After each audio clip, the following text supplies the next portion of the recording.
ಇನ್ನು ಮೈಸೂರಿನಲ್ಲಿ ಉದ್ಯಮಿ ಕಾರು ದರೋಡೆ ಕೇಸ್ ತನಿಖೆ ಚುರುಕುಗೊಂಡಿದೆ. ಹೆಚ್ಚುವರಿ ಎಸ್ಪಿ ಮಲ್ಲಿಕ್ ನೇತೃತ್ವದಲ್ಲಿ 3 ತಂಡ ರಚನೆಯಾಗಿದೆ. ಹಾಡ ಹಗಲೇ ಕಾರು ಹಣವನ್ನ ದುಷ್ಕರ್ಮಿಗಳು ಕದ್ದೊಯ್ದಿರ್ತಾರೆ. ಉದ್ಯಮಿ ಸುಫಿ ಅಹಮದ್ ಅಶ್ರಫ್ ಕಾರು ದರೋಡೆ ಆಗಿರುತ್ತೆ. ಇಲ್ಲಿ ನೂರಾರು ಸಂಶಯಗಳು ಹುಟ್ಟಿಕೊಳ್ಳುತ್ತಾ ಇದೆ. ಕೇರಳ ಮೂಲದವರೇನಾದ್ರೂ ದರೋಡೆಯನ್ನ ಮಾಡಿದಾರ ಅನ್ನೋದ್ರ ಬಗ್ಗೆನೂ ಕೂಡ ಮಾಹಿತಿ ಲಭ್ಯವಾಗ್ತಾ ಇದೆ. ಸುಮಾರು 10 ಕಿಲೋಮೀಟರ್ ಫಾಲೋ ಮಾಡ್ಕೊಂಡು ಬಂದು ಕೃತ್ಯ ಎಸಗಲಾಗಿದೆ. ದರೋಡೆಗೆ ಬಳಸಿದ್ದಂತ ಕಾರನ್ನ ಇದೀಗ ಪೊಲೀಸರು ಪತ್ತೆ ಮಾಡಿದ್ದಾರೆ. ಡಕಾಯಿತರ ಕಾರ್ನಲ್ಲಿ 5ಕ್ಕೂ ಹೆಚ್ಚು ನಂಬರ್ ಪ್ಲೇಟ್ ಇತ್ತು ಅನ್ನೋದು ಪತ್ತೆಯಾಗಿದೆ. ನಕಲಿ ಕಾರ್ ನಂಬರ್ ಅನ್ನ ಬಳಸಿ ದರೋಡೆ ಮಾಡ್ತಾ ಇದ್ದಂತ ತಂಡ ಇದು. ನೋಡಿ, ಅವ್ರಗಳ ಕಾರನ್ನ ಚೆಕ್ ಮಾಡಿದ್ರೆ 4-5 ನಂಬರ್ ಪ್ಲೇಟ್ಗಳಿದೆಯಂತೆ. 5ಕ್ಕೂ ಹೆಚ್ಚಿನ ನಂಬರ್ ಪ್ಲೇಟ್ಗಳು ಅಂತ ಹೇಳಿದ್ರೆ ನಂಬರ್ ಪ್ಲೇಟ್ಗಳನ್ನ ಬದಲಿಸಿಕೊಂಡು ಅಲ್ಲಲ್ಲಿ ಇಂಥದ್ದೇ ಕೃತ್ಯವನ್ನ ಮಾಡ್ತಾ ಇದ್ರ ಈ ಬಗ್ಗೆನೂ ಕೂಡ ತನಿಖೆ ಮುಂದುವರಿತಾ ಇದೆ. ನಿನ್ನೆ ದಿನ ನಡೆದಿರುವಂತಹ ಈ ದರೋಡೆ ಬೆಚ್ಚಿ ಬೀಳಿಸ್ತಾ ಇದೆ. 10 ಜನ ಸುತ್ತಲೂ ಇದ್ದಾರೆ. ವಾಹನಗಳ ಓಡಾಟ ಇದೆ. ಹಾಡ ಹಗಲೇ ಕಾರನ್ನ ಅಡ್ಡಗಟ್ಟಿ ಹಣ ದೋಚುತ್ತಾರೆ. ಆನಂತರ ಅದೇ ಕಾರ್ನಲ್ಲಿ ಅವರು ಎಸ್ಕೇಪ್ ಆಗ್ತಾರೆ ಅಂತ ಹೇಳಿದ್ರೆ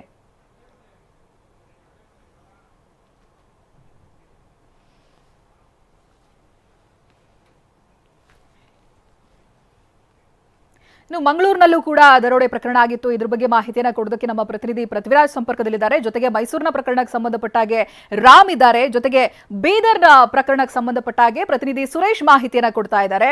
ಮೊದಲಿಗೆ ಮಂಗಳೂರಿನಿಂದ ಪೃಥ್ವಿ ಲೈವ್ ನಲ್ಲಿ ಜಾಯ್ನ್ ಆಗ್ತಾ ಇದ್ದಾರೆ. ಪೃಥ್ವಿ, ಇದೀಗ 3 ಜನರು ಅಂಧರಾಗಿದ್ದಾರೆ. ಇನ್ನು ಉಳಿದಂತೆ ಹುಡುಕಾಟ ಯಾವ ರೀತಿಯಾಗಿ ನಡೀತಾ ಇದೆ, ಮುಂದಿನ ತನಿಖೆ ಯಾವ ರೀತಿಯಾಗಿ ಸಾಗುತ್ತೆ, ಇದೀಗ ಬಂಧಿತರಿಂದ ಏನೇನ್ ಮಾಹಿತಿಗಳನ್ನ ಕಲೆ ಹಾಕಲಾಗ್ತಾ ಇದೆ, ಏನ್ ಡೀಟೇಲ್ಸ್ ಲಭ್ಯವಾಗ್ತಾ ಇದೆ ಪೃಥ್ವಿರಾಜ್?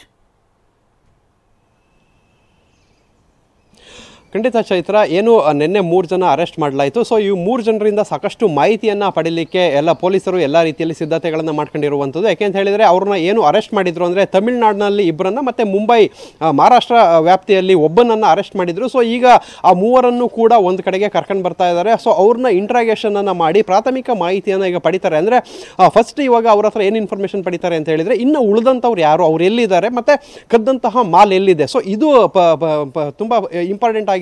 ಸೊ ಆರಂಭಿಕ ಹಂತವಾಗಿ ಅವರು ಇದನ್ನ ಮಾಹಿತಿಯನ್ನು ಪಡಿತಾರೆ. ಅದಾದ ಬಳಿಕ ಏನು ಒಂದು 8 ರಿಂದ 10 ಜನರು ಈ ಒಂದು ಕೃತ್ಯವನ್ನು ಮಾಡಿದ್ದಾರೆ ಅಂತ ಹೇಳಲಾಗ್ತಾ ಇದೆ. ಸೊ ಅವರು ಎಲ್ಲರನ್ನೂ ಕೂಡ ಅರೆಸ್ಟ್ ಮಾಡುವಂಥ ಕೆಲಸಕ್ಕೆ ಮತ್ತು ಏನು ಕಳವಾದಂತಹ ಮಾಲು, ದರೋಡೆಯಾದಂಥ ಮಾಲ್ ಏನಿದೆ, ಚಿನ್ನ ಮತ್ತು ನಗದೇನಿದೆ, ಅದನ್ನು ವಶಪಡಿಸುವಂಥ ಕೆಲಸಕ್ಕೆ ಈಗ ಪೊಲೀಸರು ಮುಂದಾಗಿರುವಂಥದ್ದು. ಒಂದು ಕಡೆ ಇದಾದರೆ ಇನ್ನೊಂದು ಕಡೆ ಇನ್ನೊಂದು ಪೊಲೀಸ್ ಟೀಮು ಇವ್ರು ಯಾರು ಅನ್ನೋದನ್ನು ಪತ್ತೆ ಮಾಡ್ತಾ ಇದೆ. ಅಂದರೆ ಇದು ಧಾರಾವಿ ಟೀಮ್ ಏನು ಮುರುಗಂಡಿ ಏನಿದ್ದಾನೆ, ಸೊ ಈತ ಮತ್ತು ಇವತ್ತನ್ನು ಸಹಚರರು ಏನಿದ್ದಾರೆ ಇವರು ಮುಂಬೈನ ತಮಿಳುನಾಡು ಮೂಲದವರಾಗಿದ್ದರೂ ಕೂಡ ಮುಂಬೈನ ಧಾರಾವಿ ಟೀಮ್ ಜೊತೆ ಸೇರ್ಕೊಂಡಿರ್ತಾರೆ. ಧಾರಾವಿ ಗ್ಯಾಂಗ್ನಲ್ಲಿ ಇವರು ನಟೋರಿಯಸ್ ಾಗಿರ್ತವೆ. ಸಾಕಷ್ಟು ದೇಶಾದ್ಯಂತ ಇದೇ ರೀತಿಯ ಕೃತ್ಯಗಳನ್ನು ಮಾಡಿದ್ದಾರೆ ಅನ್ನೋ ಮಾಹಿತಿ ಈಗ ಪ್ರಾಥಮಿಕವಾಗಿ ಪೊಲೀಸರಿಂದ ಲಭ್ಯವಾಗಿರುವಂಥದ್ದು.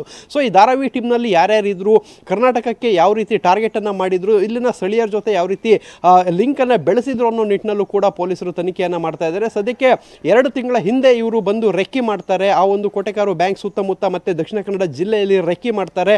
ಸೊ ಯಾವ ಕಡೆ ಹೋಗಬೇಕು ಅನ್ನೋದನ್ನು ಕೂಡ ಪ್ಲಾನ್ ಮಾಡ್ಕೊಂಡು ಇಲ್ಲಿಂದ ಹೋಗಿರುವಂಥದ್ದು. ಅಂದರೆ ಕೇರಳ ಮೂಲಕ ತಮಿಳುನಾಡಿಗೆ ಅವರು ಎಸ್ಕೇಪ್ ಆಗಿರುವಂಥದ್ದು. ಅಲ್ಲಿ ಫಿಯೇಟ್ ಕಾರು ಕೂಡ ಪತ್ತೆಯಾಗಿದೆ. ಚಿನ್ನಾಭರಣಗಳು ಕೂಡ ಸ್ವಲ್ಪ ಮಟ್ಟಿಗೆ ಪತ್ತೆಯಾಗಿರುವಂಥದ್ದು. ಅಂದರೆ ಏನು ಈ ಒಂದು ಪ್ರಕರಣಕ್ಕೆ ಸಂಬಂಧಪಟ್ಟಂಗೆ 8 ರಿಂದ 10 ಜನರು ಏನಿದ್ದಾರೆ, ಸೊ ಅವ್ರನ್ನ ಉಳಿದವರ ಬೇಟೆ ಇನ್ನೂ ಕೂಡ ಮುಂದುವರೆದಿರುವಂಥದ್ದು. 8 ತಂಡಗಳು, ಪೊಲೀಸ್ ಮಂಗಳೂರಿನ ತಂಡಗಳು ಈಗ ಉತ್ತರ ಭಾರತದ ವಿವಿಧ ಕಡೆ ಕಾರ್ಯಾಚರಿಸ್ತಾ ಇದೆ. ತಮಿಳುನಾಡು, ಮುಂಬೈ ಮತ್ತು ಬೇರೆ ಬೇರೆ ಭಾಗದಲ್ಲಿ, ಕಲ್ಕತ್ತಾ ಸೇರಿದಂತೆ ಬೇರೆ ಬೇರೆ ಭಾಗದಲ್ಲಿ ಎಲ್ಲ ತಂಡಗಳು ಬೀಡು ಬಿಟ್ಟಿರುವಂಥದ್ದು. ಸೊ ಮಾಹಿತಿ ಏನು ಇವರು ಕೊಟ್ಟಂಥ ಮಾಹಿತಿಯನ್ನು ಪಾಸ್ ಮಾಡ್ಕೊಂಡು ಯಾರ್ಯಾರು ಎಲ್ಲಿ ಅಡಗಿದ್ದಾರೆ ಅನ್ನೋ ನಿಟ್ಟಿನಲ್ಲಿ ಮಾಹಿತಿಯನ್ನು ಕಲೆ ಹಾಕಿ ಅಲ್ಲಿ ದಾಳಿ ಮಾಡುವಂಥ ಕೆಲಸವನ್ನು ಮಾಡ್ತಾ ಇದ್ದಾರೆ. ಸೊ ಇದು ಒಂದು ಕಡೆ ಆದರೆ, ಇನ್ನೊಂದು ಕಡೆ ಇಲ್ಲಿ ಇವರೇನಾದರೂ ಬ್ಲಾಕ್ ಮಾರ್ಕೆಟಲ್ಲಿ ಏನಾದರೂ ಚಿನ್ನವನ್ನು ಏನಾದರೂ ತಗೊಂಡು ಹೋಗಿದ್ರಾ, ಸೊ ಯಾವ ಮಾಲ್, ಕಂಪ್ಲೀಟ್ ಮಾಲ್ ಎಲ್ಲಿದೆ ಅನ್ನೋದ್ರ ಬಗ್ಗೆ ಇನ್ನೊಂದು ಟೀಮ್ ವರ್ಕೌಟ್ ಮಾಡ್ತಾ ಇರುವಂಥದ್ದು. ಅದ್ರ ಜೊತೆಗೆ 2 ಕಾರು ಮತ್ತು 1 ಬೈಕನ್ನು ಬಳಸಿರುವಂಥದ್ದು. ಸದ್ಯಕ್ಕೆ ಫಿಯೇಟ್ ಕಾರ್ ಪತ್ತೆಯಾಗಿದೆ. ಅದು ಮಹಾರಾಷ್ಟ್ರ ರಿಜಿಸ್ಟ್ರೇಷನ್, ಒರಿಜಿನಲ್ ರಿಜಿಸ್ಟ್ರೇಷನ್ ಮಹಾರಾಷ್ಟ್ರದಾಗಿರುತ್ತೆ, ಅದು ಸಿಕ್ಕಿರುವಂಥದ್ದು. ಈಗ ಇನ್ನೊಂದು ಶವರ್ಲೆಟ್ ಕಾರು ಅದೆಲ್ಲಿ ಹೋಯಿತು, ಅದರಲ್ಲಿ ಪರಾರಿಯಾದವರು ಎಲ್ಲಿ ಹೋದರು ಅನ್ನೋ ನಿಟ್ಟಿನಲ್ಲಿ ಪೊಲೀಸರು ತನಿಖೆಯನ್ನು ಮಾಡ್ತಾ ಇದ್ದಾರೆ. ಮತ್ತು ಏನು ಸ್ಥಳೀಯರು ಬೈಕ್ನಲ್ಲಿ ಬಂದು ಸಹಕಾರ ಕೊಟ್ಟಿದ್ರು, ಅವರು ಬಂದು ರೆಕ್ಕಿ ಮಾಡುವಂಥ ಸಂದರ್ಭದಲ್ಲಿ ಇವರು ಮೂಲತಃ ತಮಿಳುನಾಡವರು, ಇದ್ದಿದ್ದು ಧಾರಾವಿ ಅಂದರೆ ಮುಂಬೈನ ಧಾರಾವಿ ಟೀಮ್ನಲ್ಲಿ. ಸೊ ಇಲ್ಲಿಗೆ ಬಂದು ಇಲ್ಲಿನ ಒಳ ರೋಡ್ಗಳು, ಅಂದರೆ ಏನು ಬೀಸು ರೋಡ್ ಟೋಲ್ ಪಕ್ಕದಲ್ಲಿರುವಂತಹ ಕ್ಯಾಮ್ರಾ ಇಲ್ಲದೆ ಇರುವಂಥ ರೋಡ್ ಇರ್ಬೋದು. ಈ ಭಾಗಕ್ಕೆ ಬಂದಂಥ ಸಂದರ್ಭದಲ್ಲಿ 6 ನಿಮಿಷಗಳು ಅಂದರೆ ಅಲ್ಲಿ ಮಸೀದಿಯಲ್ಲಿ ನಮಾಜ್ಗೆ ಹೊಡ್ತಾರೆ. ಅಂಥ ಸಂದರ್ಭದಲ್ಲಿ ಯಾರ್ಯಾರು ಮಾಹಿತಿ ಕೊಟ್ಟರು ಅನ್ನೋ ನಿಟ್ಟಿನಲ್ಲಿ ಈಗ ಪೊಲೀಸರು ತನಿಖೆಯನ್ನು ಮುಂದುವರಿಸಿದ್ದಾರೆ. ಚೈತ್ರ, ಪೃಥ್ವಿರಾಜ್ ಹಾಗೆ ಸಂಪರ್ಕದಲ್ಲಿರಿ. ರಾಮ್ ಪ್ರತಿನಿಧಿ ಲೈವ್ ನಲ್ಲಿ ಜಾಯ್ನ್ ಆಗ್ತಿದ್ದಾರೆ. ರಾಮ್, ಮೈಸೂರಿನ ಪ್ರಕರಣ ನಿಜಕ್ಕೂ ಬೆಚ್ಚಿ ಬೀಳಿಸ್ತಾ ಇದೆ. ಹಾಡಾಗ್ಲೇ ಬರ್ತಾ ಇರುವಂತ ಕಾರನ್ನ ಚೇಸ್ ಮಾಡ್ಕೊಂಡು ಬಂದು ಅಡ್ಡಗಟ್ತಾರೆ, ಹಣ ಲೂಟಿ ಮಾಡ್ತಾರೆ, ಜೊತೆಗೆ ಅದೇ ಕಾರ್ನಲ್ಲಿ ಎಸ್ಕೇಪ್ ಆಗ್ತಾರೆ ಅಂತ ಹೇಳಿದ್ರೆ ಈ ದರೋಡೆ ಪ್ರಕರಣದ ಹಿಂದೆ ಯಾರ್ಯಾರಿದ್ದಾರೆ, ಏನ್ ಡೀಟೇಲ್ಸ್ ಲಭ್ಯವಾಗ್ತಾ ಇದೆ ರಾಮ್? ಚೈತ್ರ, ಖಂಡಿತವಾಗಿಯೂ ಇಂತಹ ಒಂದು ಘಟನೆಗಳನ್ನ ಸಿನಿಮಾದ ದೃಶ್ಯಗಳಲ್ಲಿ ಜನರು ನೋಡ್ತಾ ಇದ್ರು. ಆದರೆ ಸಾಂಸ್ಕೃತಿಕ ನಗರಿ ಮೈಸೂರಿನಲ್ಲಿ ನೇರವಾಗಿ ಈ ದೃಶ್ಯಗಳನ್ನು ನೋಡಿ ಎಲ್ಲರೂ ಸಹ ಬೆಚ್ಚಿ ಬಿದ್ದಿದ್ದಾರೆ. ಮತ್ತೆ ಆ ದೃಶ್ಯಗಳ ಜೊತೆಗೆ ಆ FIR ನಲ್ಲಿ ದೂರುದಾರರು ನೀಡಿರುವಂತಹ ಅಂಶಗಳನ್ನು ನೋಡಿದ್ರೆ ನಿಜವಾಗಿಯೂ ಜನರು ಬೆಚ್ಚಿ ಬೀಳ್ತಾ ಇದ್ದಾರೆ. ಯಾಕಂದ್ರೆ ಬೆಳಗ್ಗೆ 9:15 ಅದು ಮೈಸೂರಿನಿಂದ ಮಾನಂದವಾಡಿಗೆ ಸಂಪರ್ಕ ಕಲ್ಪಿಸುವಂತಹ ಜನನಿಬಿಡ ರಸ್ತೆಯಲ್ಲಿ ಈ ರೀತಿಯಾದಂತಹ ಘಟನೆ ನಡೆದಿದೆ. ಅವರು FIR ನಲ್ಲಿ ಎಲ್ಲವನ್ನೂ ಸಹ ಕೂಲಂಕಷವಾಗಿ ತಿಳಿಸಿದ್ದಾರೆ. ಅಂದ್ರೆ ಒಂದಲ್ಲ ಎರಡಲ್ಲ 3 ಕಾರುಗಳಲ್ಲಿ ಬಂದಿದ್ರು. 2 ಇನೋವಾ ಕಾರು, 1 ಶಿಫ್ಟ್ ಕಾರು. ನಮ್ಮ ಕಾರನ್ನ ಅಡ್ಡಗಟ್ಟಿದ್ರು. ಅದಾದ ನಂತರ ಅಲ್ಲಿದ್ದಂತಹ ಜಾಕ್ನಿಂದ ನಮಗೆ ಹಲ್ಲೆಯನ್ನು ನಡೆಸಿದ್ರು. ಮತ್ತೆ ಕಿಟಕಿ ಗಾಜುಗಳನ್ನ ಪುಡಿ ಮಾಡಿದ್ರು. ಮತ್ತೆ ನಮ್ಮ ಬಳಿ ಇದ್ದಂತಹ 1.5 ಲಕ್ಷ ನಗದು ಮತ್ತೆ ಮೊಬೈಲ್ ಅನ್ನ ಕಿತ್ತು ಅವರದೇ ಕಾರನ್ನ ತೆಗೆದುಕೊಂಡು ಅಲ್ಲಿಂದ ಪರಾರಿಯಾಗಿದ್ದಾರೆ. ಮತ್ತೆ ದೃಶ್ಯಗಳಲ್ಲಿ ನೀವು ನೋಡಿದ್ರು ಖಂಡಿತವಾಗಿಯೂ ಸುತ್ತಲೂ ಸಹ ಜನರಿದ್ದಾರೆ, ನೂರಾರು ವಾಹನಗಳು ಓಡಾಡ್ತಾ ಇದ್ದಾವೆ. ಅಂತ ಸಂದರ್ಭದಲ್ಲಿ ಈ ಕೃತ್ಯವನ್ನು ಎಸಗಿದ್ದು ಹೇಗೆ ಅನ್ನೋದು ಈಗ ಎಲ್ಲರ ಪ್ರಶ್ನೆ ಆಗಿದೆ. ಮತ್ತೆ ಜನರ ಆತಂಕಕ್ಕೆ ಕಾರಣವಾಗಿದೆ. ಯಾಕಂದ್ರೆ ಹಿಂದೆ ಎಲ್ಲವೂ ಸಹ ಒಂಟಿ ಮನೆಗಳನ್ನ ಟಾರ್ಗೆಟ್ ಮಾಡ್ತಾ ಇದ್ರು, ನಿರ್ಜನ ಪ್ರದೇಶಗಳಲ್ಲಿ ಈ ರೀತಿಯಾದಂತಹ ದರೋಡೆ ಕೃತ್ಯಗಳನ್ನು ಮಾಡ್ತಾ ಇದ್ರು. ಆದ್ರೆ ಜನರಿರುವಂತಹ ಸಾರ್ವಜನಿಕ ಸ್ಥಳದಲ್ಲಿ ಈ ರೀತಿ ಆದ್ರೆ ಹೇಗೆ ಅನ್ನೋದು ಸಾರ್ವಜನಿಕರ ಪ್ರಶ್ನೆ ಆಗಿದೆ. ನನ್ನ ಜೊತೆ ಸಾಕಷ್ಟು ಸಾರ್ವಜನಿಕರಿದ್ದಾರೆ. ಮೇಡಮ್, ಈ ರೀತಿಯಾದಂಥ ದರೋಡೆಯನ್ನು ನೋಡಿದ್ರಿ, ಒಂದು ಕಡೆ ಮಂಗಳೂರು, ಬೀದರು, ಬೆಂಗಳೂರು, ಈಗ ನಮ್ಮ ಮೈಸೂರಲ್ಲೇ ಈ ರೀತಿ ದರೋಡೆ ಆಗ್ತಾ ಇದೆ. ಅದೇ ಸರ್, ಇದೆಲ್ಲ ಫಸ್ಟ್ ನಾವು ಮೂವೀಸು ಫಿಲಮ್ಗಳಲ್ಲಿ ನೋಡ್ತಾ ಇದ್ವಿ. ಅದು ಬಿಟ್ಟರೆ ಎಲ್ಲ ಒಂಟಿ ಮನೆ ಟಾರ್ಗೆಟ್ ಮಾಡ್ತಿದ್ವಿ. ಇವಾಗ ಕ್ರೌಡ್ಗಳ ಮಧ್ಯೆ ಮಾಡ್ತಿರೋದ್ರಿಂದ ನಮಗೂ ಭಯ ಇದೆ ಸರ್, ಇದೆಲ್ಲ ಆಗ್ತಿರೋದು. ಅಂದ್ರೆ ಈಗ ಪೊಲೀಸರ ಭಯ ಹೊರಟೋಗಿದೆ ಅಂತ ಖಂಡಿತವಾಗ್ಲೂ ಹೊರಟೋಗಿದೆ. ಇದ್ರ ಬಗ್ಗೆ ಆಕ್ಷನ್ ತಗೊಳ್ಬೇಕು, ಪೊಲೀಸು ತಗೊಂಡು ಇದ್ರ ಬಗ್ಗೆ ಸ್ವಲ್ಪ ಅವಾಯ್ಡ್ ಮಾಡಬೇಕು ಸರ್. ಈ ಥರ ಎಲ್ಲ ರಾಬ್ರಿ ಆಗ್ತಾ ಇರುತ್ತೆ ಸರ್. ಪ್ರತಿನಿತ್ಯದ ಕೆಲಸಗಳಿಗೆ ಹೋಗುವಂಥದ್ದು ಇದ್ದೇ ಇರ್ತದೆ. ಆ ದೃಶ್ಯ ನೋಡಿದ್ರೆ ಏನು ಅನ್ಸುತ್ತೆ ಸರ್? ಯಾಕಂದ್ರೆ ಜನ ಇರೋ ಸಂದರ್ಭದಲ್ಲಿ ಕಾರ್ ಬರ್ತಾರೆ, ಅಡ್ಡಗಟ್ತಾರೆ. ತುಂಬ ಭಯ ಭೀತರಾಗಿದ್ದೀವಿ ಸರ್ ನಾವು. ಎಲ್ಲರೂ ಕ್ರೌಡು ಮಧ್ಯ ನಡೀತಿದೆ ಈಗ ಒಬ್ಬೊಬ್ಬರೇ ಓಡಾಡೋದು ಭಾರಿ ಕಷ್ಟ ಆಗ್ತಿದೆ. ಬೆಳಗ್ಗೆನೇ ಹೋದ್ರೇ ಜನ ಇರೋ ಕಡೆನೇ ಈ ಥರ ಆದರೆ ಇನ್ನು ರಾತ್ರಿ ಕೆಲಸದಿಂದ ಬರೋ ವ್ಯಕ್ತಿಗಳ ಕಥೆ ಏನೋ, ಕೆಲಸಗಾರ ಕಥೆ ಏನೋ ಅನ್ನೋದೇ ಗೊತ್ತಾಗ್ತಿಲ್ಲ. ಅವರು ಪೊಲೀಸರ ಮೇಲಿರೋಂಥ ಭಯನೇ ದರೋಡೆಕೋರಿಗಿಲ್ಲ, ಅವರೇ ಶಾಮೀಲ್ ಆಗಿದ್ದಾರೆ. ಅದೇ ಡೌಟ್ ಆಗಿದೆ ಸರ್ ನಮಗೆ. ಅವ್ರಿಗೆ ಯಾವುದೇ ಕಠಿಣ ಕ್ರಮವನ್ನು ತೆಗೆದುಕೊಳ್ಳಬೇಕು. ಮತ್ತು ಈ ಪ್ರಕರಣವನ್ನು ಬೇಗ ಭೇದಿಸಿ ದರೋಡೆಕೋರರಿಗೆ ಕಠಿಣ ಶಿಕ್ಷೆಯನ್ನು ಘೋಷಿಸಬೇಕು ಸರ್. ಸರಿಗೆಲ್ಲ ಒಂದು ಕಡೆ ಆಗ್ತಾ ಇತ್ತು, ಈಗ ಮಂಗಳೂರು ಆಯಿತು, ಬೀದರ್ ಆಯಿತು, ಮೈಸೂರಲ್ಲೂ ಸಹ ಇಂಥ ಕೃತ್ಯ ಆಗ್ತಾ ಇದೆ. ಮತ್ತು ಆ ದೃಶ್ಯ ನೋಡಿದ್ರೆ ಭಯ ಬೀಳ್ತದೆ ಸರ್. ಭಯ ಎಲ್ಲರಿಗೂ ಇದೆ, ಆದರೆ ಈಗ ಜನಗಳಿಗೆ ಧೈರ್ಯ ಜಾಸ್ತಿ ಆಗೋಗಿದೆ. ಯಾಕೆ? ಪೊಲೀಸರಿಗಿಂತ ಜನಗಳಿಗೆ ಧೈರ್ಯ ಜಾಸ್ತಿ. ಯಾಕಂದರೆ ಹೆಂಗಾದ್ರು ಹೋಗಿ ಹೆಂಗಾದ್ರು ಬರ್ಬೋದು, ಈ ಥರ ಆಗೋಗಿದೆ. ಯಾಕಂದರೆ ನಮ್ಮ ಸ್ಟೇಟಲ್ಲಿ ಇಂಟರ್ ಸ್ಟೇಟ್ನವರೇ ಜಾಸ್ತಿ. ಅವ್ರುಗಳು ಓಪನಾಗಿ ಓಡಾಡೋದು, ಎಲ್ಲೋದ್ರೂ ಹೋಗೋದು ಬರೋದು ಎಲ್ಲ ಆಗಿದೆ. ಅವ್ರಿಗೆ ಧೈರ್ಯ ಬಂದ್ಬಿಟ್ಟಿದೆ. ಅವ್ರಿಗೆ ಕ್ರಿಮಿನಲ್ ಏನು ಅಂತ ಗೊತ್ತಾಗಲ್ಲ, ಇಲ್ಲಿ ಯಾರು ಸ್ಟೇಷನ್ನು ಎಲ್ಲಿ ಪೊಲೀಸು ಏನು ಗೊತ್ತಾಗಲ್ಲ. ಆ ಧೈರ್ಯದಿಂದ ಮಾಡ್ತಾರೆ. ಸ್ವಲ್ಪ ಇವರಿಗೆಲ್ಲ ಕಠಿಣ ಕ್ರಮ ತಗೊಂಡು ಒಳ್ಳೆ ಕಾನೂನು ತಂದು, ಇದು ಇಲ್ಲೆಲ್ಲ ಭಾರತ ದೇಶದಲ್ಲೆಲ್ಲ ನಡೀತಾ ಇದೆ. ಈಗ ನೀವು ಅಂಗಡಿಯಿಂದ ಹೋಗ್ತಾ ಇರ್ತೀರಾ, ಅಂಗಡಿ ವ್ಯಾಪಾರದ ದುಡ್ಡೆಲ್ಲ ತಗೊಂಡು ಹೋಗ್ತಾ ಇದ್ದೀರಾ, ಭಯ ಆಗಲ್ವಾ ಇದನ್ನೆಲ್ಲ ನೋಡಿದ್ರೆ ಅಂತ? ಇಲ್ಲ, ಭಯ ಆಗುತ್ತೆ. ಆದರೂ ಏನು ಮಾಡ್ತೀರಿ ಜೀವನ. ಆದರೆ ಇದಕ್ಕೆ ಒಂದು ಒಳ್ಳೆ ಕಾನೂನು ತರಬೇಕು. ಇಂಥವ್ರನ್ನೆಲ್ಲ ಕಠಿಣ ಕ್ರಮ ತಗೊಂಡು ನೀಟಾಗಿ ಇದು ಮಾಡಬೇಕು. ಸರಿ ಸರ್. ಚೈತ್ರ, ಇದು ಇಲ್ಲಿನ ಜನರ ಮಾತು. ಅಂದ್ರೆ ಖಂಡಿತವಾಗಿ ಒಂದು ದೃಶ್ಯ ಏನಿದೆ ಸಾಕಷ್ಟು ಬೆಚ್ಚಿ ಬೀಳಿಸಿದೆ. ಪೊಲೀಸರು ಒಂದು ಕಠಿಣ ಕ್ರಮ ತಗೊಂಡ್ರೆ ಇಂತಹ ಒಂದು ಘಟನೆಗಳು ನಿಲ್ಲುತ್ತೆ ಅನ್ನೋ ಒಂದು ವಿಶ್ವಾಸವನ್ನು ವ್ಯಕ್ತಪಡಿಸಿದ್ದಾರೆ. ಚೈತ್ರ, ಇನ್ನು ಬೀದರ್ನಲ್ಲಿ ದರೋಡೆ ನಡೆಸಿರುವಂತಹ ಗ್ಯಾಂಗ್ನ ಸುಳಿವು ಇನ್ನೂ ಕೂಡ ಸಿಗ್ತಾ ಇಲ್ಲ. ತಲೆಮರೆಸಿಕೊಂಡು ಓಡಾಡ್ತಾ ಇದ್ದಾರೆ ದರೋಡೆಕೋರರು. 3 ರಾಜ್ಯಗಳಲ್ಲಿ ಪೊಲೀಸರು ಕಾರ್ಯಾಚರಣೆಯನ್ನು ನಡೆಸ್ತಾ ಇದ್ದಾರೆ. ಹಲವು ತಂಡಗಳಾಗಿ ಪೊಲೀಸರು ಹುಡುಕಾಡ್ತಾ ಇದ್ದಾರೆ. ಆದ್ರೆ ಸುಳಿವು ಸಿಗದಂತೆ ಎಸ್ಕೇಪ್ ಆಗ್ತಾ ಇದೆ ರಾಬರಿ ಗ್ಯಾಂಗ್. ಅಲ್ಲಿ ಕೆಲವೊಂದು ಕಡೆಗಳಲ್ಲಿ ಅವರು ಧರಿಸಿರುವಂತಹ ಬಟ್ಟೆಗಳನ್ನ ಬದಲಾಯಿಸಿರುವಂತ ಮಾಹಿತಿಗಳು ಕೂಡ ಲಭ್ಯವಾಗಿತ್ತು. ಹಣದ ಚೀಲದ ಜೊತೆಗೆ ಅವರು ಓಡಾಡ್ತಾ ಇದ್ದಂತ CCTV ಫುಟೇಜ್ಗಳು, ಇಷ್ಟೆಲ್ಲ ಆದರೂ ಕೂಡ ಅವರುಗಳನ್ನ ಹಿಡಿಯೋದಕ್ಕೆ ಸಾಧ್ಯವಾಗ್ತಾ ಇಲ್ಲ. ಬೀದರ್ನಲ್ಲಿ ದರೋಡೆ ನಡೆಸಿ ಎಸ್ಕೇಪ್ ಆಗಿರುವಂತ ಗ್ಯಾಂಗ್. ಈ ಬಗ್ಗೆ ಡೀಟೇಲ್ಸ್ ಅನ್ನ ಪಡೆದುಕೊಳ್ತಾ ಹೋಗ್ತೀನಿ. ಪ್ರತಿನಿಧಿ ಸುರೇಶ್ ಲೈವ್ ನಲ್ಲಿ ಜಾಯ್ನ್ ಆಗ್ತಾ ಇದ್ದಾರೆ. ಸುರೇಶ್, ಒಂದ್ ಕಡೆಯಲ್ಲಿ ಮೈಸೂರು ಹಾಗೆ ಮಂಗಳೂರು ಪ್ರಕರಣವನ್ನ ಗಮನಿಸಿದ್ರೆ ಅಲ್ಲಿ ಸುಳಿವು ಸಿಕ್ಕಿತ್ತು, ಹಾಗೆ ಆರೋಪಿಗಳು ಕೂಡ ಅಂಧರಾಗಿದ್ದಾರೆ.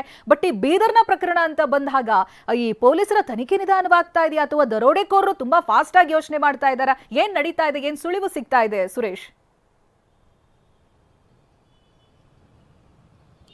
ಖಂಡಿತವಾಗಲೂ ಚೈತ್ರ ಏನಂತಂದರೆ ಬೀದರ್ನಲ್ಲಿ ಏನು 6 ದಿನದ ಹಿಂದೆ ಬೀದರ್ನ ಹೃದಯ ಭಾಗದಲ್ಲಿ ಏನು ಇಬ್ಬರು ದರೋಡೆಕೋರರು ಬಂದು ಏನು ಶೂಟೌಟ್ ಮಾಡಿ ಸುಮಾರು 83 ಲಕ್ಷ ರೂಪಾಯಿ ಹಣವನ್ನು ದೋಚಿಕೊಂಡು ಪರಾರಿಯಾಗಿದ್ದಾರೆ. ಅವರು ಪರಾರಿಯಾಗಿ ಸುಮಾರು 6 ದಿನ ಕಳೆದರೂ ಕೂಡ ಇನ್ನೂ ಅವರ ಸುಳಿವು ಕೂಡ ಇನ್ನೂ ಪತ್ತೆಯಾಗಿಲ್ಲ.